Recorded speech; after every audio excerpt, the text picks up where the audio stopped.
This is the story of a girl named Fluttershy. Huh? What was that? Who's there? Fluttershy was a student at Canterlot High, as well as a former actress in a crossover movie series.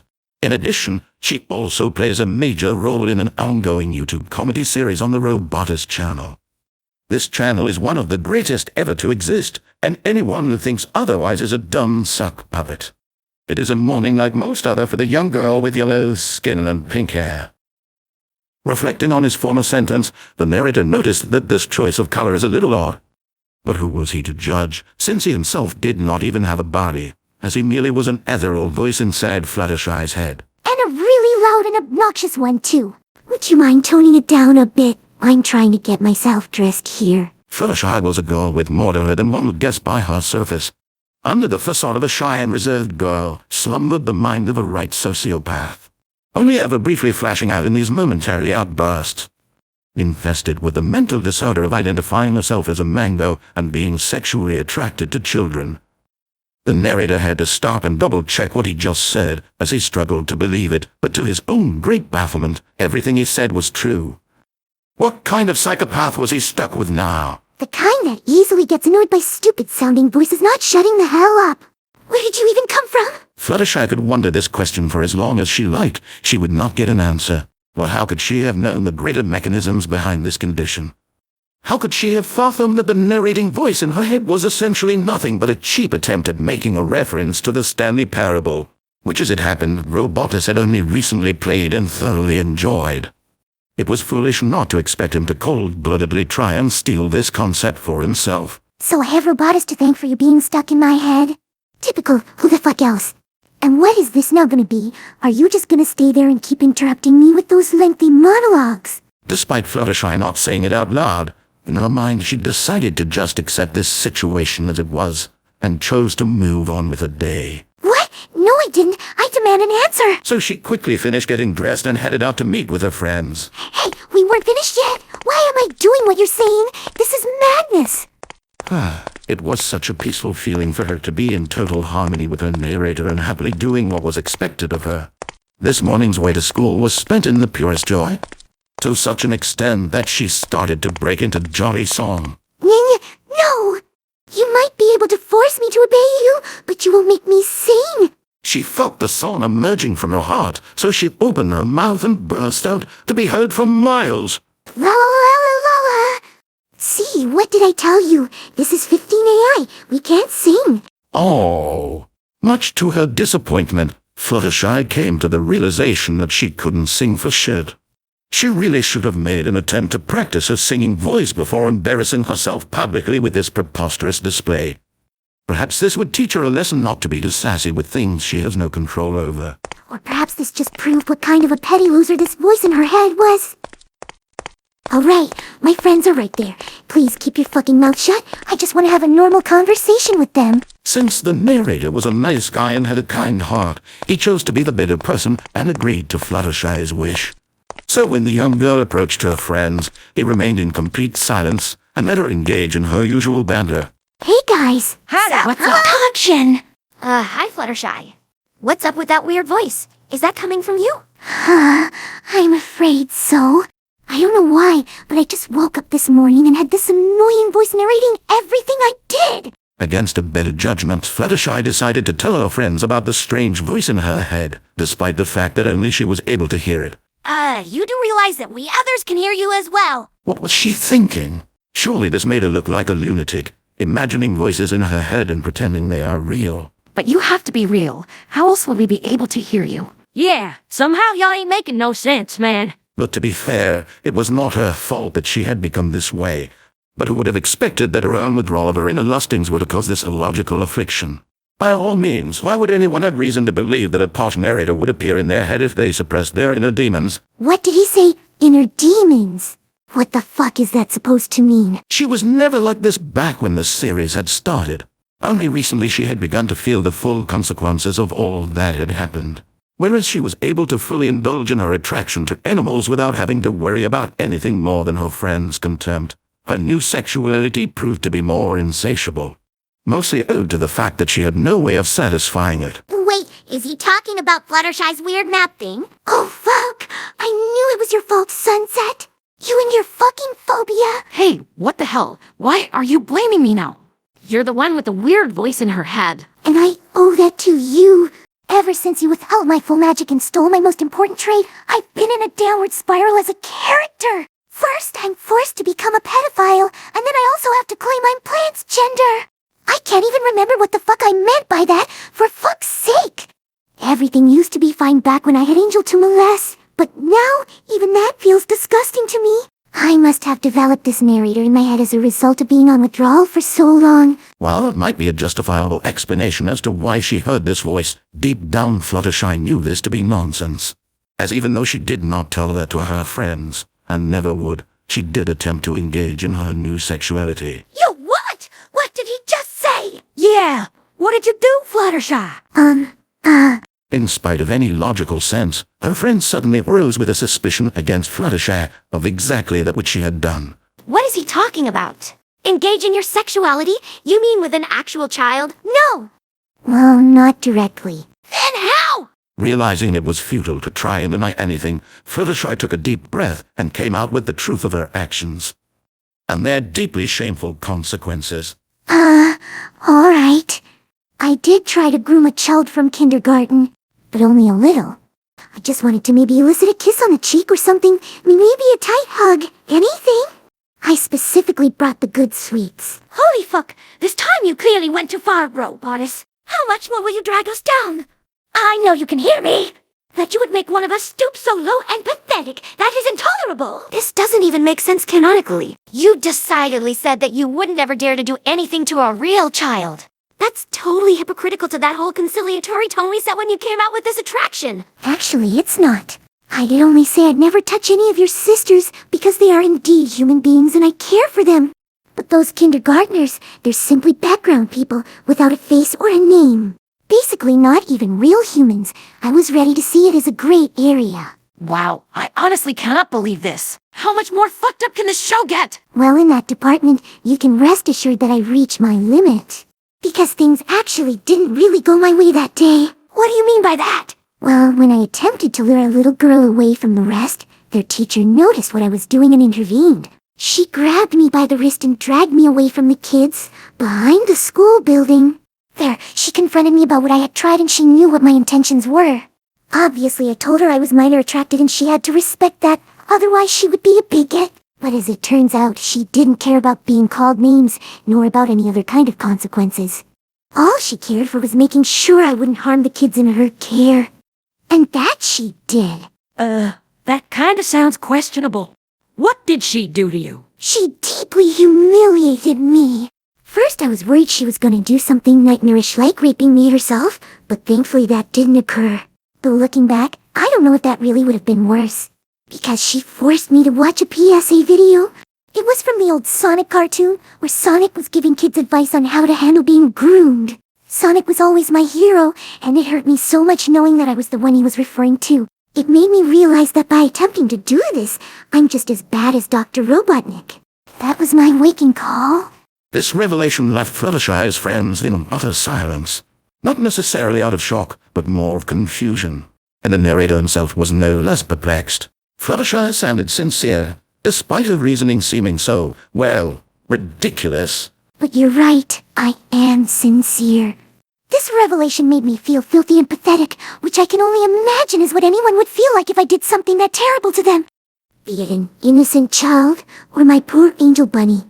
My goodness, it was so scarring. And to think that I found it to be acceptable, even going so far to actually trying to force Angel. What a hypocrite I was. I didn't even care about his consent. I just forced myself onto him. I was no better than Ant-Man. I don't want this anymore. I just want a way to fix this, to go back to the way I once was. My character was much better anyways back when I was just a toxic YouTuber and not this degenerate strawman.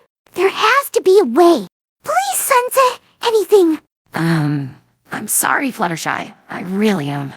But I have no idea what we could do to fix this problem. The magic device my counterpart used was destroyed. I don't know of any other method to transfer magic. So in other words, I'm hopeless.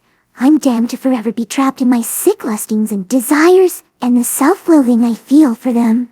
Damn, if you put it that way, sounds real fucking shitty. Sorry, Fletz. It really seemed hopeless. How were they going to find a way to fix Fluttershy without their magical device? There was seemingly no way for them to help her. Her fate was set in stone in all its dim and depressing glory. Quite a downer ending to this episode, if I may comment myself.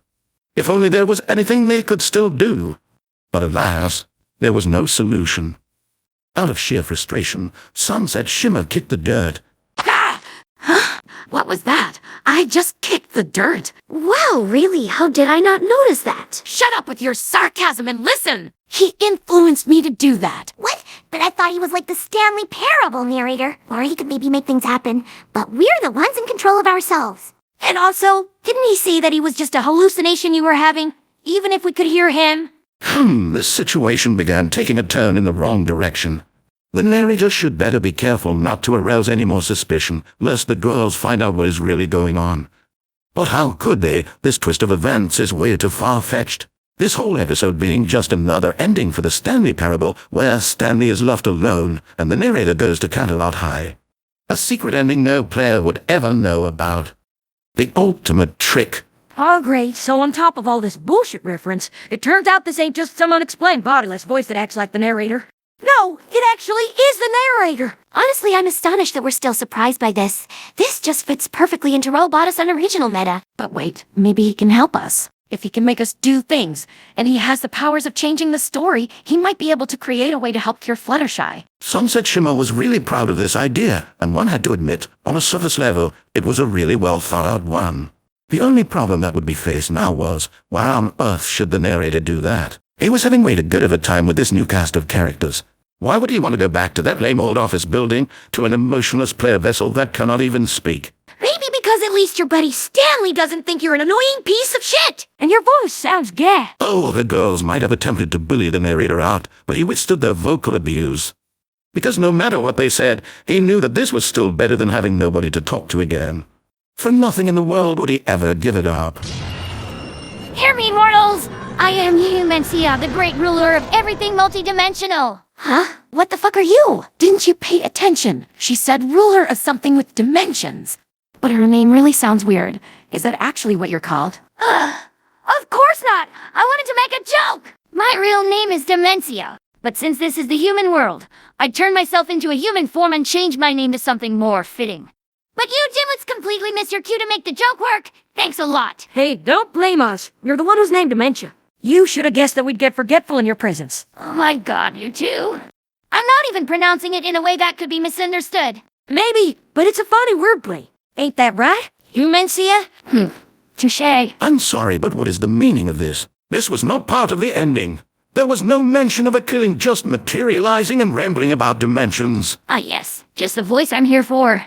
To make this short, I'm here because of my duties as guardian of dimensions. You being in this world is a violation of the laws of interdimensional balance. Every entity should only exist in that dimension which they stem from. Oh, what? Why, that is preposterous. Where's the fun in only being limited to your own dimension? Just think of all the great opportunities this could present. He's making an interesting point there. Maybe we actually don't want to get rid of him. But what about me? He must go, or else I'm stuck being this way. Well, I can't help but seeing it Twilight's way. Just think about it. If the narrator replaces Robotus, wouldn't that be an improvement for everyone? Everyone except me. Oh my god, you're so selfish. Selfish? Silence, all of you! It doesn't matter what any of you say, for I am here for one reason alone. And nothing will change my mind. It is my duty to fix this mess, and I will not take no for an answer. But out of nowhere, Dementia decided to change her mind, so she returned back to her homeworld and never came back to bother us again. Did you seriously just try to narrate me away? I exist beyond your reality. You have no power over me, and for this outrageous attempt, you put the final nail in your coffin. Away with you! Tragically, it seemed as though the narrator had no choice but to give in, as the power of Dementia was too great for him to resist. But in his last fleeting moments before fading away, he was struck with the realization. Perhaps it really wasn't that bad to be going back. The girls might have been more talkative, but also way more rude and stubborn than Stanley ever was. Sure, he sometimes also had a mind of his own and had a hard time following directions, but he tried. That was more than could be said about this lot. In the end, it wasn't so bad. Ahem! Noticing how Dementia was getting impatient with his way to long epilogue, the narrator quickly cut himself short and faded away, returning home to his own game, where his real friend was waiting for him. Alright, that was that. And as for the rest of you, I know that you didn't purposely bring him here, so I'll leave you with a warning. This was the last time I accepted to clean up the dimensional mess. Next time I won't be so forgiving. So please try not to get into any more interdimensional shenanigans. We don't plan to. Good. Well then, I'll be on my way home. Bye! Wait, I just came up with an idea. You're responsible for keeping the balance in the dimensions, right? That's what my job description says, yeah. So could I maybe ask that you could transfer a little bit of Sunset's magic over to me, because a while back she withheld that bit from me, causing my character to go all kinds of astray. I don't know. Why would that be my concern? Oh, because it was caused by my equestrian counterpart. She stole her magic in the first place, and when I returned it, I kept a little bit to myself. Alright, that explanation is good enough for me. If it had anything to do with another dimension, it's an imbalance I have to fix. So hold still now. There, that should do it. You're welcome. But please, remember what I said. I'm not your friendly dimensional cleanup service. I also have other shit to do. Bye! Well, did it work, Fluttershy? How do you feel? I don't know. Huh? My phone's background image. It's that photo of Rarity when she was 7 years old. And what do you think of it? Well, I don't know. It's pretty hot. Oh, shit. So it didn't work. No, I meant objectively. But other than that, I don't really feel anything. It doesn't arouse me anymore. I'm cured. Ah, that's awesome. Where are you going? Home. I need to talk to Angel. If I'm truly fully cured, I must also check if he still makes me want to fuck him. Hopefully not. Fingers crossed. Well, that was a weird episode. This. Is it just me, or did that whole thing with the Stanley narrator feel really weird and out of place? Sure it did, but what can you do? Robotus so desperately wanted to implement something with Stanley Parable. Well, at least Fluttershy's character has been fixed now. Maybe from now on, we're actually able to do anything other in our episodes than only bully her. Oh, man, that was my favorite part about this. Don't worry. I'm sure we'll find someone to bully. Don't get my hopes up with promises you can't keep, Dash. Come on, just try to look on the bright side. From now on, it can only get better. Well, I wouldn't quite say that. Not as long as Robotus is the one in charge of this series. You're such a bummer, Twilight, you know that?